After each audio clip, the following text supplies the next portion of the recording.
Hi everyone, मी doctor Sainath बिंदगे पुन्हा एकदा तुमच्या समोर आलोय। आज जो मुद्दा आपण अभ्यासणार आहोत त्या मुद्द्याचं नाव आहे इतिहास लेखन परंपरा। या अगोदरच्या तासामध्ये आपण इतिहास लेखन म्हणजे काय आणि इतिहासाचं संशोधन आणि विज्ञानाचं संशोधन या दोन संशोधनामध्ये काय फरक आहे किंवा संशोधन हे कोणत्या पद्धतीने ऐतिहासिक संशोधन हे कोणत्या पद्धतीने केलं जातं याविषयीची माहिती घेतलेली आहे। या क्लासमध्ये आपण इतिहास लेखनाची परंपरा काय आहे, जगभरामध्ये अनेक संस्कृत्या होऊन गेलेल्या आहेत। भारतामध्ये सुद्धा जगातील सर्वात प्राचीन सिंधू संस्कृती ज्याचा उल्लेख आपण या अगोदर केलेला आहे। अशा सर्व संस्कृत्यांमध्ये इतिहास लिहिण्याची ही आधुनिक परंपरा होती का, असेल तर ते कोणत्या पद्धतीने मांडल्या जात असावं याविषयीची चर्चा आपण या क्लासच्या माध्यमातून करणार आहोत। विद्यार्थ्यांनो, तुम्हाला माहितच आहे की इतिहासामध्ये उपलब्ध पुराव्यांच्या आधारे त्याचं चिकित्सापूर्वक संशोधन करून इतिहासाची मांडणी केली जाते। अशा प्रकारची मांडणी करणाऱ्या इतिहासकाराला आपण इतिहासकार किंवा इतिहासाचा संशोधक किंवा अभ्यासक असं म्हणतो। परंतु हा संशोधक किंवा हा इतिहासाचा अभ्यासक जेव्हा इतिहासाचं लेखन करत असतो त्यावेळेस त्याच्या समोर अफाट आणि विस्तृत असा भूतकाळ असतो। अर्थातच इतिहासाची मांडणी करताना भूतकाळामध्ये घडून गेलेल्या असंख्य घटना आणि असंख्य घडामोडी या सर्व घडामोडींची नोंद इतिहासकाराला घेणं आवश्यक असतं। परंतु इतिहासाचा होऊन गेलेला जो गतकाळ आहे, ज्याला आपण भूतकाळ असं म्हणतो, तो एवढा विस्तृत आणि व्यापक अशा स्वरूपात आहे की कोणताही इतिहासकार या संपूर्ण घटनेची एकटाच नोंद घेऊ शकत नाही। मग तो काय करतो तर ह्या विस्तृत अशा इतिहासाच्या भूतकाळातून घडून गेलेल्या असंख्य घटनांपैकी काही घटनांची निवड तो करत असतो।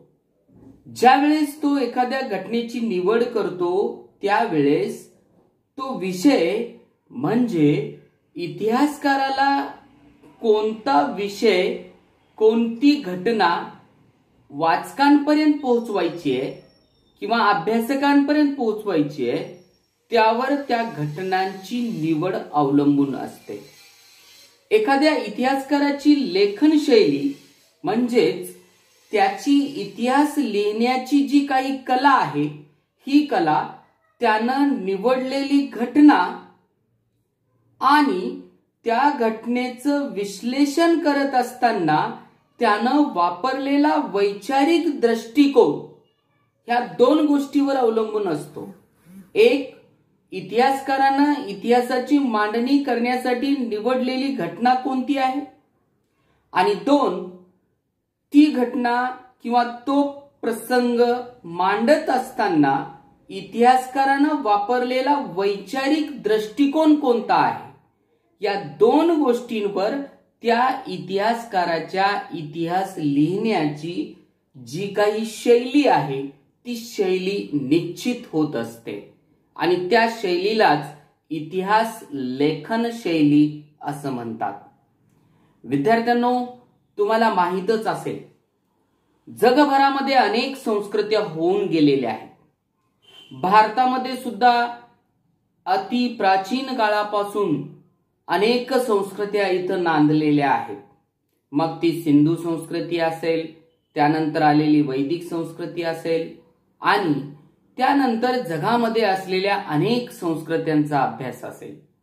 ह्या सर्व संस्कृत्यांचा जर अभ्यास केला तर या संस्कृत्यांमध्ये अशा प्रकारचं इतिहास लेखन, ज्या इतिहास लेखनाबद्दल आपण मागच्या तासाला चर्चा केलेली आहे, ज्याला आपण इतिहास लेखन असं म्हणलेलं आहे, ज्या इतिहास लेखनामध्ये उपलब्ध साधनांचं, पुराव्यांचं चिकित्सापूर्वक अभ्यास करून इतिहासाची मांडणी केली जाते, त्या प्रकारचं इतिहास लेखन निश्चितच प्राचीन काळातल्या कोणत्याही संस्कृतींमध्ये फारसं झाल्याचं आपल्याला पाहायला मिळत नाही. परंतु त्या लोकांना भूतकाळाची जाणीवच नव्हती किंवा त्यांच्या मनामध्ये आपला भूतकाळ जाणून घेण्याची जिज्ञासाच नव्हती असं आपल्याला म्हणता येत नाही. ठीक आहे, आजच्या सारखं आधुनिक इतिहास लेखन त्यांनी केलेलं नसेल किंवा आजच्या सारखा चिकित्सक दृष्टिकोन त्यांनी वापरलेला नसेल, परंतु त्यांना सुद्धा आपल्या पूर्वजांच्या कथा, कहाण्या, आपल्या पूर्वजांनी गाजवलेलं पराक्रम, त्यांच्या शौर्याच्या गाथा, ह्या सगळ्या गोष्टी आपल्या येणाऱ्या पुढच्या पिढीला सांगाव्या वाटतच होत्या. आणि यामुळं त्यांनी आपल्या पूर्वजांच्या ज्या काही गाथा आहेत किंवा कथा आहेत त्या सर्व जतन करून ठेवण्याचा प्रयत्न केलेलाच आहे. परंतु त्यांची जतन करण्याची जी पद्धत आहे ती थोडीशी वेगळी होती. आजही आपण, तुम्हाला माहित असेल, वडीलधाऱ्या व्यक्तींकडून आपण आपल्या पूर्वजांच्या अनेक कहाण्या ऐकत असतो, त्यांच्या पराक्रमाच्या गोष्टी ऐकत असतो. आणि केवळ ह्या गोष्टी आपण ऐकत नाही, तर ह्या गोष्टी ज्या आपण ऐकतो ते पुढच्या पिढीपर्यंत नेऊन पोहोचवण्याचं काम देखील करत असतो. आणि अशा प्रकारे आपल्या पूर्वजांचा जो इतिहास आहे एका पिढीकडून दुसऱ्या पिढीकडं, दुसऱ्या पिढीकडून तिसऱ्या पिढीकडं अशा पद्धतीनं हस्तांतरित होत आलेला आहे. आणि याच पद्धतीनं इतिहासाची आठवण, इतिहासाच्या स्मृती, इतिहासाचं जतन आमच्या पूर्वजांनी करण्याचा प्रयत्न केलेला आहे. आणि कधी गुहाचित्रांमध्ये तुम्ही पहा, बऱ्याचदा आपण आपल्या अनेक पूर्वजांच्या आठवणी गुहाचित्रांमधून पाहतो. गुफांमध्ये काढलेले चित्र असतील, त्या रूपानं त्यांनी त्यांच्या स्मृती जतन करण्याचा प्रयत्न केलेला आहे. त्यांच्या कहाण्यांचं कथन असेल, वेगवेगळ्या प्रकारच्या कहाण्या आपल्याला आजही ऐकायला मिळतात. आजही आपल्याला आपल्या आजीबाईकडून ऐकायला मिळणाऱ्या कहाण्या ह्या आपल्या पूर्वजांच्याच गाथा आहेत. किंवा गीत असतील, पोवाडे असतील, पोवाड्यांचं गायन असेल किंवा पोवाड्यांच्या माध्यमातून गायलेला आपल्या पूर्वजांचा पराक्रम असेल, तर हे सगळे कुठं ना कुठं आपला गतकाळ जतन करण्याची एक परंपराच आपल्याला जुन्या काळापासून, प्राचीन काळापासून, जुन्या संस्कृत्यांमध्ये पाहायला मिळते. अतिप्राचीन काळापासून अशा प्रकारच्या परंपरा अस्तित्वात असल्याचं दिसून येते.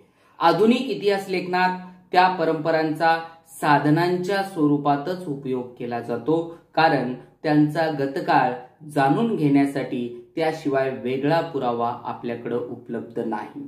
त्याचं एक सुंदर उदाहरण मला या ठिकाणी द्यावंसं वाटेल, ते म्हणजे सातवाहन घराण्याच्या संदर्भात.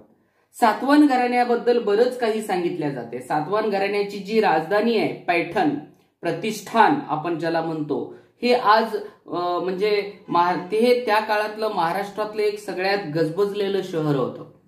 एक नावलौकिक असा आंतरराष्ट्रीय दर्जाची बाजारपेठ म्हणून त्याची ओळख होती. आणि या शहराची ओळख आपल्याला तत्कालीन लोकगीतातून पाहायला मिळते. पैठण वस्ती अजब दिसती, पैठण वस्ती अजब दिसती, पैठण वस्ती अजब दिसती, वस्ती ही नागांची, राजा शालिवाहनांची. म्हणजे या गीतेमधून शालिवाहन राजे म्हणजेच सातवाहन राजे, आणि या सातवाहन राजांना नागवंशीय राजकर्ते म्हणलेले आहेत, कारण नागनिका नावाची महाराणी जिनं बराच काळ या घराण्याची सत्ता सांभाळण्याचं काम केलेलं आहे. आणि या म्हणजे शालिवाहन राजकर्त्यांची जी राजधानी आहे, नगरी पैठण नगरी, तिचं वर्णन या ओव्याच्या माध्यमातून आलेलं आहे. सांगण्याचं तात्पर्य की आमच्या पूर्वजांनी अशा वेगवेगळ्या पद्धतीने त्यांचा गतकाळ जतन करण्याचा, स्मरण करण्याचं काम केलेलं आहे. अशाच प्रकारचं एक जुना पुरावा जो शिलालेखाच्या रूपामध्ये उपलब्ध आहे तो तुमच्या पुस्तकात दिलेला आहे. तो म्हणजे फ्रान्स या ठिकाणी असलेल्या लूव्र नावाच्या संग्रहालयातील सर्वाधिक प्राचीन शिलालेख, ज्या शिलालेखाचा उल्लेख आपण या धड्याच्या माध्यमातून करणार आहोत. सांगण्याचं तात्पर्य या शिलालेखाच्या माध्यमातून आपल्या पूर्वजांनी एका अर्थानं आपल्या गतकाळातील घटना आणि आपल्या पूर्वजांच्या गाथा किंवा आपल्या पूर्वजांच्या कहाण्या जतन करण्याचं काम केलेलं आहे। या शिलालेखाकडे तुम्ही अतिशय काळजीपूर्वक लक्ष जर टाकलात तर तुम्हाला असं दिसून येईल की या शिलालेखामध्ये अनेक सैनिक एका शिस्तबद्ध अशा रांगेमध्ये उभा टाकलेले आहेत आणि या सर्व सैनिकांच्या समोर त्यांचा सेनापती उभा टाकलेला आहे। सैनिकांच्या हातामध्ये ढाल आहे, एका हातामध्ये भाला आहे आणि अशा प्रकारे एका हातात ढाल एका हातात भाला घेतलेल्या शिस्तबद्ध अशा प्रकारच्या सैनिकांची ही रांग आणि त्यांचं नेतृत्व करणारा पुढचा त्यांचा सेनानी अशा प्रकारचं चित्र या शिलालेखावर कोरल्याचं तुम्हाला पाहायला मिळते। ऐतिहासिक घटनांची लिखित नोंद करण्याची अशा प्रकारची जी परंपरा आहे ती अतिशय जुनी आणि पुरातन अशा स्वरूपाची आहे। या ठिकाणी ऐतिहासिक घटनांची नोंद हे लिखित स्वरूपात करण्यात आलेली आहे आणि अशा प्रकारच्या परंपरेची जी सुरुवात आहे ती सुरुवात मेसोपोटेमियातील सुमेर संस्कृतीमध्ये झाली असे सद्य परिस्थितीत तरी आपल्याला म्हणता येईल। सुमेर साम्राज्यात होऊन गेलेले राजे, त्यांच्यामधील संघर्षाच्या कहाण्या, त्यांची वर्णनं तत्कालीन शिलालेखांमध्ये जतन केलेली आहेत। आजही आपल्याला त्यांच्या शिलालेखांमधून सुमेर संस्कृतीत होऊन गेलेले जे साम्राज्य आहेत, जे राजे आहेत आणि त्या राजांमध्ये आपापसात जो काही संघर्ष झालेला आहे, आपापसामध्ये जे काही लढाया झालेल्या आहेत, त्या सर्व लढाया, त्या लढायांच्या कहाण्या किंवा त्यांचा जो संपूर्ण कथानक आहे तो कथानक शिलालेखाच्या माध्यमातून मांडण्याचं काम या ठिकाणी करण्यात आलेलं आहे।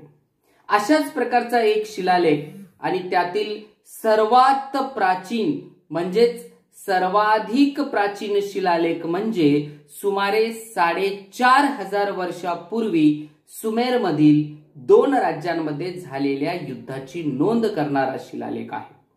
म्हणजे आजपासून 4500 वर्षापूर्वी सुमेर संस्कृतीत होऊन गेलेल्या 2 राज्यांमधील युद्धाचा प्रसंग दाखवणारा हा शिलालेख आहे आणि तो सध्या फ्रान्समधील लूर नावाच्या जगप्रसिद्ध संग्रहालयामध्ये अतिशय सुरक्षित जतन करून ठेवण्यात आलेला आहे।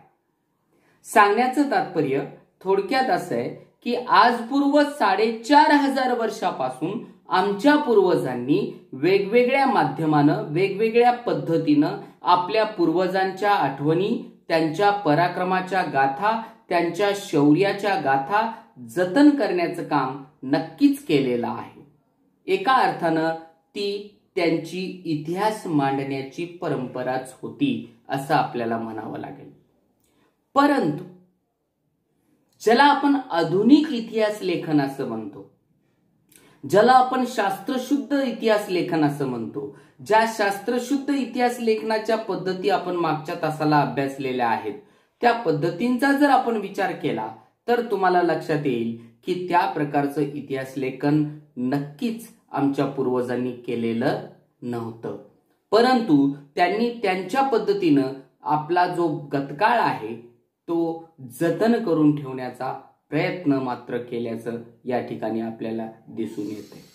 ज्याला आपण आधुनिक इतिहास लेखन म्हणतो, तर हे आधुनिक इतिहास लेखन काय आहे किंवा आधुनिक इतिहास लेखनाची वैशिष्ट्ये काय आहेत हेही या ठिकाणी आपल्याला पाहणं गरजेचं आहे। तर या आधुनिक इतिहास लेखनाची 4 वैशिष्ट्ये आपल्याला अभ्यासायला मिळतात आणि ते 4 गुणधर्म ज्या इतिहास लेखनामध्ये आहेत त्याला आपण आधुनिक इतिहास लेखन असं म्हणतो। तर पाहूया ते 4 गुणधर्म कोणते आहेत। नंबर 1, एखाद्या इतिहास लेखनाला जर आपल्याला आधुनिक इतिहास लेखन असं म्हणायचं असेल तर त्यामध्ये आपल्याला हे 4 वैशिष्ट्य किंवा गुणधर्म पाहायला मिळायला पाहिजे। नंबर 1, ही पद्धत शास्त्रशुद्ध आहे, तिची सुरुवात योग्य प्रश्नांची मांडणी करण्यापासून होते. म्हणजे आधुनिक इतिहास लेखनाची पद्धत ही सायंटिफिक आहे, शास्त्रशुद्ध आहे. त्याला पुराव्यांचा भक्कम आधार आहे, पुराव्यांचा चिकित्सकपणे घेतलेला शोध आहे आणि त्यानंतर त्याचं केलेलं विश्लेषण आणि त्यातून इतिहासाची मांडणी. आणि याची सुरुवात विशिष्ट आणि अशा काही विशिष्ट प्रमुख प्रश्नांपासून त्याची सुरुवात होते. हे प्रश्न मानव केंद्रित असतात, म्हणजेच ते भूतकाळातील विविध मानव समाजाच्या सदस्यांनी विशिष्ट कालावधीत केलेल्या कृतीसंबंधी असतात. भूतकाळामध्ये माणसाच्या ज्या काही हालचाली आहेत, भूतकाळात माणसाच्या ज्या काही ऍक्टिव्हिटीज आहेत, त्या ऍक्टिव्हिटीजचा अभ्यास करणारं शास्त्र म्हणजेच आपल्याला इतिहास म्हणून सांगता येईल. इतिहासामध्ये त्या कृतींचा, मानवी हालचालींचा कोणत्याही दैवीय घटनांशी किंवा देवदेवतांच्या कथा कहाण्यांशी कसल्याही प्रकारचा संबंध जोडण्याचा प्रयत्न केला जात नाही. म्हणजे थोडक्यात आपलं जे इतिहास लेखन आहे ते केवळ मानव केंद्रित आहे. त्याचा कुठल्याही दैवीय घटनांशी किंवा मनोकल्पित किंवा कल्पना केलेल्या कुठल्याही घटनेशी कसलाही संबंध जोडल्या जात नाही. त्यालाच आपण आधुनिक इतिहास लेखन असं म्हणतो. आणि तिसरं, या प्रश्नांच्या इतिहासातील उत्तरांना विश्वासार्ह पुराव्यांचा आधार असतो आणि त्यामुळं इतिहासाची मांडणी तर्कसुसंगतपणे आपल्याला करता येते. इतिहासामध्ये जे काही फॅक्ट किंवा सत्य मांडण्याचा प्रयत्न केला जातो, तो मांडत असताना सत्य आणि सत्य मांडण्याचाच प्रयत्न केलेला असतो आणि त्यासाठी विश्वासार्ह अशा पुराव्यांचाच वापर केला जातो. विश्वासार्ह म्हणजे जे 100% खरे आहेत अशाच पुराव्यांच्या आधारे इतिहासाची मांडणी करण्याचा प्रयत्न केला जातो. आणि चौथं वैशिष्ट्य म्हणजे मानव जातीने भूतकाळात केलेल्या कृतींच्या आधारे मानव जातीच्या वाटचालीचा वेध इतिहासामध्ये घेतला जातो. कारण मानवाची ही वाटचाल प्रदीर्घ आहे. मी आताच सांगितलं की आपला जो पहिला पूर्वज जो या पृथ्वी तलावर अस्तित्वात आला तो म्हणजे आदिमानव, तो सुमारे 20 लाख वर्षापूर्वी अस्तित्वात आलेला आहे. म्हणजे इतिहास केवढा मोठा आहे याची कल्पना तुम्हाला आली असेल. त्या 20 लाख वर्षापूर्वीपासून ते आत्ताच्या या क्षणापर्यंतच्या प्रत्येक घटनेचा समावेश इतिहासामध्ये होत असतो.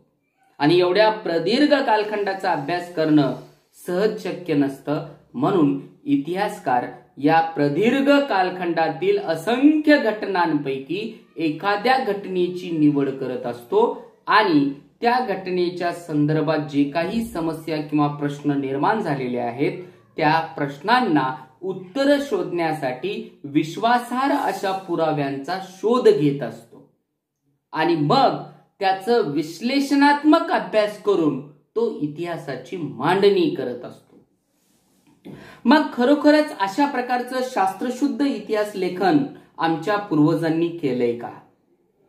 किंवा ज्याला आपण आधुनिक इतिहास लेखन असं म्हणतो. आणि आधुनिक इतिहास लेखनाची जी 4 वैशिष्ट्ये आता मी तुम्हाला सांगितले, 1 ते शास्त्रशुद्ध असावं आणि त्याची सुरुवात विशिष्ट अशा प्रश्नांनी व्हावी, 2 ते मानव केंद्रित असावं, 3 त्याला विश्वासार्ह अशा पुराव्यांचा आधार असावा आणि 4 गतकाळात होऊन गेलेल्या मानवी जीवनाचा संपूर्ण आढावा त्यामध्ये घेतला जावा.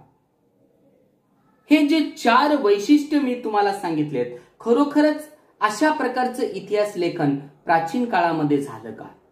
तर याचं उत्तर होय असंच द्यावं लागेल. कारण वरील वैशिष्ट्यांनी युक्त असलेल्या आधुनिक इतिहास लेखनाच्या परंपरेची बीज आपल्याला ग्रीक इतिहासकारांच्या इतिहास लेखनामध्ये पाहायला मिळतात. ग्रीक संस्कृती ज्याबद्दल आपण बरंच काही ऐकलेलं असेल, तर या संस्कृतीमध्ये जसं वेगवेगळ्या क्षेत्रांमध्ये प्रगती झाली तसं इतिहास लेखनामध्ये सुद्धा प्रगती झाल्याचं दिसून येते. आणि आधुनिक इतिहास लेखन आपण ज्याला म्हणतो किंवा आधुनिक इतिहास लेखनाची जी आधुनिक वैशिष्ट्ये आहेत या सर्व वैशिष्ट्यांनी युक्त असं इतिहास लेखन आपण ज्याला म्हणतो ते इतिहास लेखन, तशा प्रकारची मांडणी, तशा प्रकारचं लेखन हे आपल्याला ग्रीक इतिहासकारांच्या इतिहास लेखनामध्ये पाहायला मिळते। त्याचे एक सुंदर उदाहरण म्हणजे मुळामध्ये हिस्ट्री हा जो शब्द आहे तो शब्द ग्रीक भाषेतील आहे। इसवी सन पूर्व 5व्या शतकात होऊन गेलेल्या हिरोडोटस या ग्रीक इतिहासकारानं तो प्रथम त्याच्या द हिस्टरीज या ग्रंथाच्या शीर्षकासाठी वापरलेला होता आणि द हिस्टरीज या ग्रंथामध्ये हिरोडोटसनं पहिल्यांदा तत्कालीन युद्धाचं शास्त्रशुद्ध आणि तर्कसुसंगत असं वर्णन आपल्या पुस्तकामध्ये, आपल्या ग्रंथामध्ये केलेलं आहे। म्हणून त्याच्या इतिहास लेखनाला आधुनिक इतिहास लेखनाशी अगदी जवळचं नातं सांगणारा इतिहास लेखन असं म्हणले जाते। किंबहुना त्याच्या ह्या कार्यामुळेच आपण त्याला इतिहासाचा जनक असंही म्हणतो आणि तेव्हापासून हिरोडोटस हा इतिहासाचा जनक म्हणून ओळखला जातो। अशा प्रकारे थोडक्यात आपल्या इतिहास लेखनाची परंपरा किती पुरातन आणि प्राचीन आहे सांगण्याचं तात्पर्य, इतिहास हा विषय अगदी जुना आणि पुरातन काळापासून अभ्यासला जात आलेला आहे। फरक एवढा आहे की आधुनिक काळामध्ये ज्या पद्धतीचं आधुनिक इतिहास लेखन आपण करतो त्या प्रकारचं पूर्ण आधुनिक जरी नसलं तरी आमच्या पूर्वजांनी त्यांच्या पद्धतीनं जसं जमेल, ज्या पद्धतीनं जमेल त्या पद्धतीनं आपल्या पूर्वजांच्या आठवणी, त्यांच्या स्मृती, त्यांनी केलेले पराक्रम ह्या सगळ्या गोष्टी जतन करून ठेवण्याचं काम केलेलं आहे। एका अर्थानं ते त्यांचं इतिहास लेखनच आहे आणि आजचे इतिहासकारही त्यांच्या ह्या सर्व पुराव्यांना इतिहासाचं साधन म्हणूनच पाहतात। अशा प्रकारे थोडक्यात आपल्याला आपली इतिहास लेखनाची परंपरा सांगता येते। धन्यवाद।